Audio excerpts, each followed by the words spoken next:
Hey everybody, Peebs here! About a year or so ago, I did a couple videos on my top 10 best and worst Wii games. Well, I had a lot of fun with that, so I figured why not do it again, but this time with possibly my favorite console ever, the GameCube! It's a lot smaller than I remembered.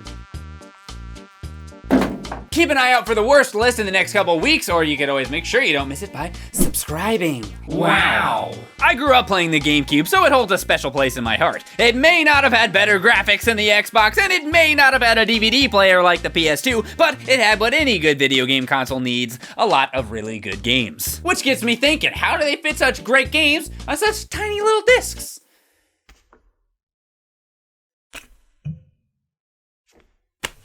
I don't know. And oh yeah, I almost forgot. I'm doing the same thing I did last time. No Mario Sunshine, Wind Waker, Twilight Princess, or Smash Brothers, just because those are so obvious. I'd rather take some time to show off some other cool games that maybe people haven't heard as much of. So, let's go! 5, 5, 5, 4! Up first, I have the Simpsons Hit Run. I've been a big fan of The Simpsons since I was about 13. It was probably the most raunchy, adult humor-oriented show I was allowed to view when I was young. In fact, I specifically remember the first time I got away with watching it. I was in the living room watching Pokemon, and once it was over, the Simpsons intro started playing. Instead of changing it like normal, I left it on, and my mom walked in and asked, "Are you supposed to be watching this?"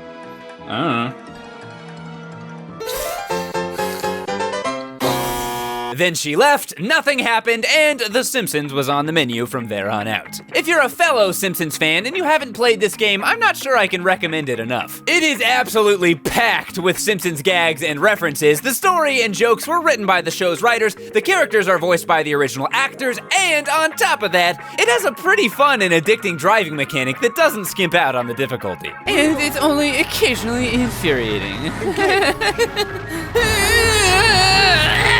That's it! I've lost it! I'm blowing this whole town to smithereens! My convertible! And if none of that catches your interest, you can always kick people, which is surprisingly fun.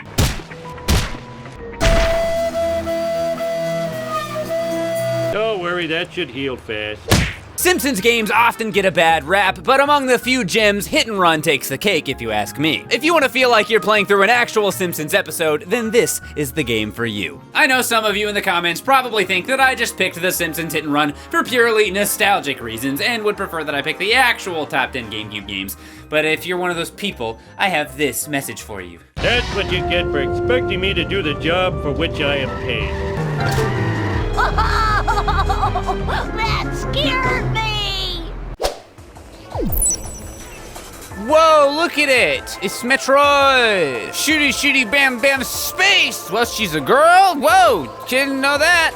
Okay, yeah, I did actually, but oh, whatever. Metroid Prime on the list. Whoa, wow, PBG putting Metroid. I thought he didn't like Metroid very much. Well, you're right, I don't. I'm just too scared of people getting mad at me, so I'm putting it on here anyway. Though, to be real, Metroid Prime's probably my favorite one. I don't know, I've played Metroid a million times, and I always think I'll like it, and then I don't, so I'm sorry about that, but I'm also not sorry, because how could I be sorry about something I can't even really do anything about anyway? So, it's on the list, though, so. Are you happy now? Next game.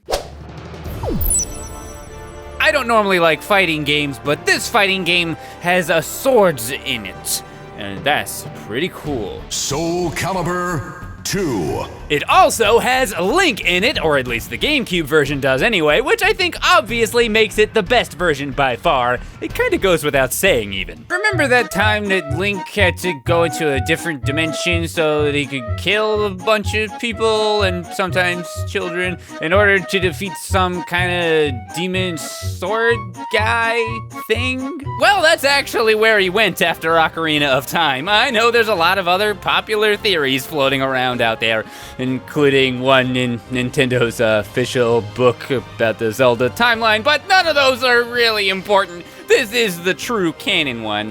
You heard it here first, everybody. I would go into some more detail about the fighting mechanics, gameplay, etc., but to be honest, I'm not that knowledgeable about fighting games, so I doubt I'd do it justice. I'd even go as far as to say it's one of my least favorite game genres. All I know is out of all the fighting games I've ever played, it's the only one I ever have an itch to go back to that isn't named Smash Brothers. But all that stuff aside, by far the best thing about this game are all these character profile menus that allow you to play back the character dialogue. Uh-oh. That's always a good way to spend a few minutes if you have nothing better to do, like, me?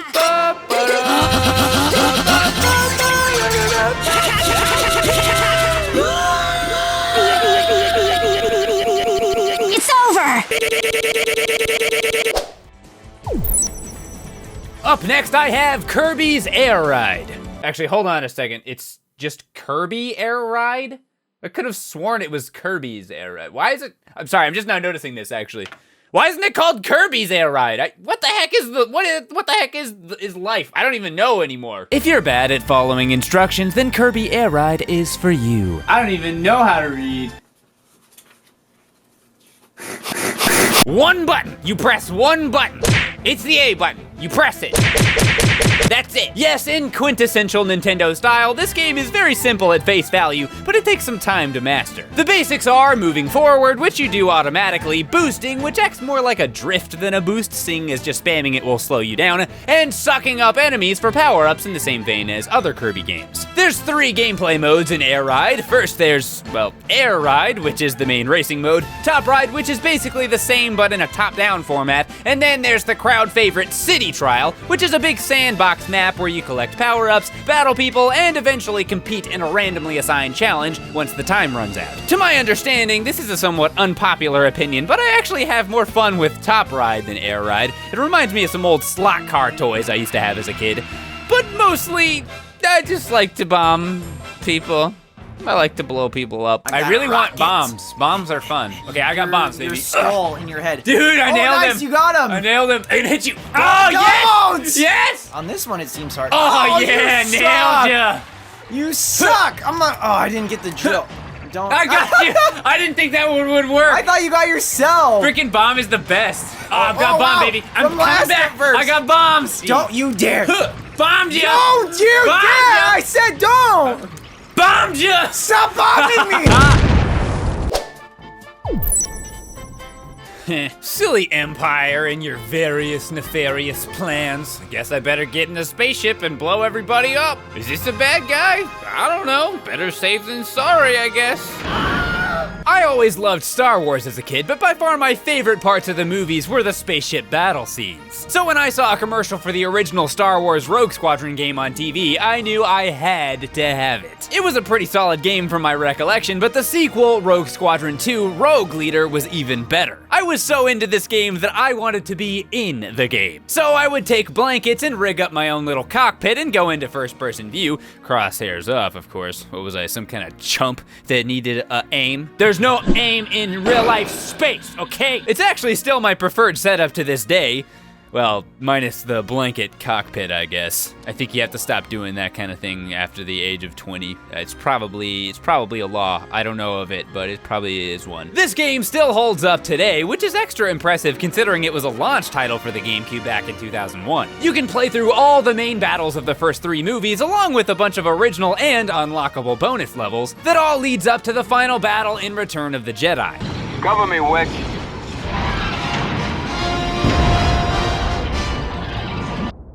Sorry, I didn't do it. My bad. What's with all these tiny little people? Why are they so small? I just killed like 23 teeny little people. I know they're the bad guys, but I still feel sorry for them anyway. They're just so teeny. Look at this guy, he's freaking floating in the air. Just a teeny tiny flying guy trying to make it out in the space world. Best wishes in the battle ahead, small little floaty man. Paper Mario: The 1000-Year Door. The only Mario game that starts off with a noose right in the middle of the screen. Or at least the only one I can think of anyway. Oh wait, hold on, it's Super Mario World. There it is. Almost forgot about that one. This seems to surprise people every time I mention it, but despite really enjoying the first Paper Mario game, I never played the Thousand-Year Door. So I'm glad I finally had an excuse to check it out. I haven't particularly enjoyed the newest Paper Mario games. They strayed a little too far from the original concept for my liking, but this game is exactly like the original, just with some new stuff added. In fact, despite having not completed the game yet, I think I would already put this in my top 3 Mario RPG games, along with Legend of the Seven Stars and the original Mario and Luigi Superstar Saga. It's fun-y, and it didn't completely ruin the badge system this time. Cough, Sticker Star, cough. I'm so actually really sick right now. Freaking sick from thinking about Sticker Star, that is. Probably my favorite new addition to this game is the crowd system. The bigger the fight you're in, the more people will show up to watch it. But they don't just cheer you on, they also throw you SP during fights as you land successful attacks. Oh, and did I mention not all of them are friendly? I haven't been to that many plays in my life, but I have to say, that's something I've never seen. Just an actor come off the stage and just kick the crap out of somebody in the audience. Frankly, I think if that happened, I would go to more plays. I don't necessarily recommend that anyone go see Mario fight, though, because there is a small possibility that you'll be, eaten. Freaking eaten alive. Did I also forget to mention that the Thousand-Year Door is dark for a Mario game? I mean, it even has the closest thing to Peach nude scenes that I can think of. Oh wait, Super Mario World. Oh, I almost forgot. I don't know if I'll keep that in. Sometimes you'll even see Luigi show up in the crowd. Oh man, I'm blushing. What a supportive and encouraging guy. Well, I'm done with that segment. What did you think, Luigi? Wowzer, you're the best. I don't know what to say. I don't know what to say. Just thank you so much. Thank you so much. Oh yeah, looking good. Thanks, Luigi. Thank you for doing that. You gotta believe. Yeah. Whee! You're not real, Luigi! You're not real! Be gone, demon spawn!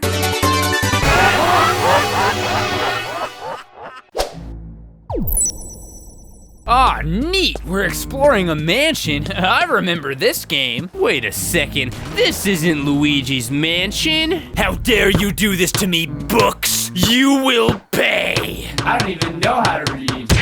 Eternal Darkness, Sanitys Requiem. This is one of the few unapologetically mature-rated games for the GameCube. You play as Alex, who's trying to solve the mystery of her grandfather's murder. Although you don't only play as Alex, a good portion of the game is comprised of flashback scenes with various people throughout history. The gameplay and combat has aged a bit awkwardly, but it's still completely worth playing if for no other reason than experiencing the sanity effects that the game is most known for. A bunch of freaky things can happen to your character, but the game also tricks you into thinking that there's something technically wrong with your game disc or console. It can even go as far as to trick you into thinking it deleted all your save files. The lower your sanity meter goes, the more weird and trippy things start to happen. At first, it's just little stuff like candid angles, but after a while, it starts to get much more sinister and sometimes downright creepy. What are you doing here? To be or not to be? That is the question.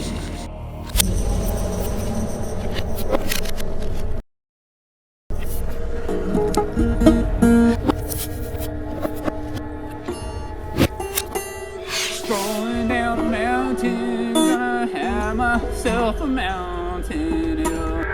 In here it is. And we rolling it.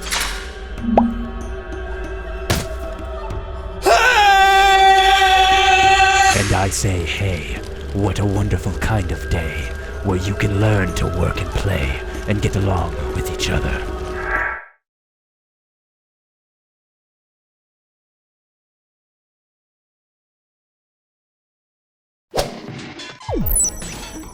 Alright, I think I need a palate cleanser after that. How about something bright and happy, Chibi Robo? Jenny, you're 8 now. You can't run around in a frog costume all day. You just don't understand the real me, Mom! In Chibi Robo, you play as Chibi Robo, a tiny little robot designed to make its adopted family as happy as possible. You can free roam around the house every day and night, doing chores and unlocking new areas through various puzzles and exploration. Chibi Robo can do things like clean, steal your money, steal a bunch of other stuff, steal even more of your money. You know, I think I'm starting to side with the skeptical mom of this family. Why the heck would anyone buy this thing? I have to admit though, it is a super cute product and it seems like a great deal at first. But the more I think about it, the more I'm not so sure. Not only does he steal things he finds laying around the house, he also has a pretty poor battery life that has to be recharged fairly often. Chibi Robo can upgrade his battery, but only if he performs better than most other Chibi Robos in the world. So let me get this straight. You buy a product that has a crappy battery and you can only upgrade it if he does a good job? What happens if he doesn't do a good job? What happens to the 90% of Robos that'll either be average or below average? I mean, I feel like as a consumer, I'm getting mega screwed right now. In all seriousness though, I'd never played this game prior to making this video, but I absolutely love it. I like to poll people on Twitter before I do lists to make sure I'm not missing anything, and this is one of the games that popped up a lot. And out of all those games I recorded footage for, it's the one that I'm most excited to go back and finish. I think it says a lot about the GameCube that years later, there's still some gems that I've never played, and getting to play those games is by far one of my favorite things about making these best console game lists. One more thing though, I am a little bit concerned about all these weird tiny doors that were installed in the house once Chibi Robo showed up. They lead to these incredibly strange, creepy, and evil dimension-looking places with like eyeballs floating around all over the place. I can't say that I remember that being on the contract I signed. I guess it was in the fine print. I don't know. All I know is that I'm a little bit scared. Hello? Where am I? Have I passed away? I passed away, didn't I? I knew it. I knew it. I already talked about Resident Evil 4 in my top 10 favorite games video, so it's no surprise for it to show up in this list as well. In fact, I already have footage recorded, so I doubt I'll bother to play it for very long. And I beat the game again for the 20th time. It was for, work? Yeah. Resident Evil 4, number 2. Now, if you don't mind, I have to leave and restart the game. That infinite rocket launcher's not gonna buy itself, okay?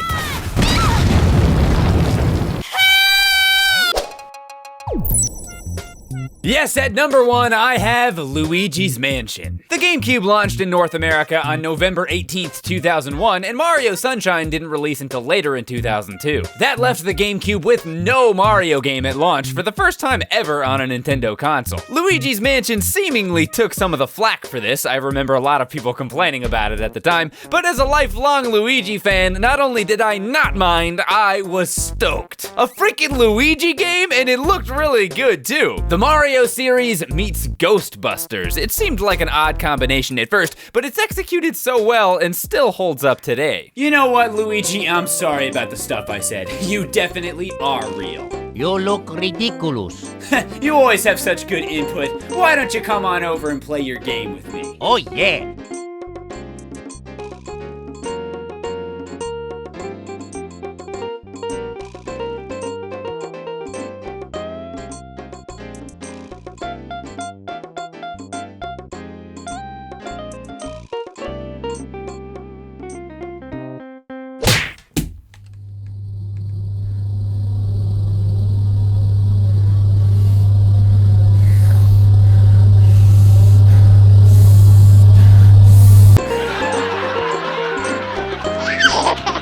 So those are my top 10 favorite GameCube games that aren't the 4 games I mentioned earlier. What do you guys think? Let me know in the comments. What did I miss? I know I missed stuff like Beautiful Joe, Tales of Symphonia, obviously Pikmin. WarioWare's a really good one. We actually did a gameplay series on PB and Jeff. You can check that out with the link in the description below. And make sure you check out the top 10 worst GameCube games. I'll have that link in the description below once it's out, as well as in the annotations. And I guess that's pretty much it. What did you think of the video? All style, no substance. Aw, man. It's time for your punishment. Ooh, kinky. You might die. Uh-oh. This is a good time to have a word from this video's sponsor. I have to leave now. This video is sponsored by Honey. Honey is a free browser extension that automatically finds the best coupons online. With Honey, you can be confident that you're always getting the best prices when you shop on the internet. But not only is Honey free, it's also incredibly easy to install. Just click my link in the description of this video, join honey.com/PBG, 2 more clicks, and bam! It's that easy. Say you want to order pizza, you get a large pepperoni and a large cheese. The default total is $38.02, pretty crazy expensive. But just click that apply coupons button that automatically appears. It searches for the best coupons available, and just like that, you save yourself over 8 buckaroos. And the best part, again, it's incredibly easy. And free. Did I mention that? It's totally free. If you're trying to think of a reason to not install Honey right now, then don't even bother. Because there isn't one. Save money with just 2 or 3 clicks today, right now. And again, if you use my link in the description below, you also help support this channel. Thanks. Hey everybody, I'm not feeling so great after going to EGLX in Canada. It was fun, but now I'm sick. If you enjoyed this video, then please hit that like button and make sure that you watch the worst list whenever I decide to make it. Also check out Game of Wario and PB and Jeff. Okay, bye-bye.